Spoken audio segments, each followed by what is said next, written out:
Градоначалникот на Карпош обвини дека загадувањето на општината доаѓа директно од Косово. Многу мина експресно ја отфрли оваа изјава, но ние не би биле вчерашни ако не истражиме што поточно се случува. На терен е нашиот Кузман Статива. Драги гледачи, еве се наоѓаме на паркингот зад еден многу познат трговски центар во Скопје, каде што се шпекулира дека во секој момент треба да пристигне пратка од Ѓаковица со нечист воздух.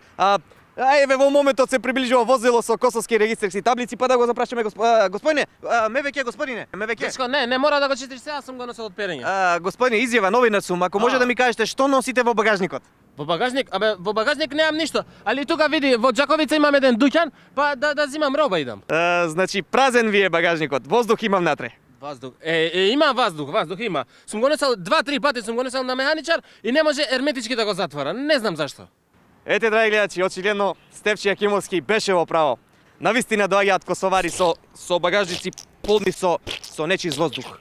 Ова не е шопинг, драги гледачи. Ова е еколошки тероризам. Студио.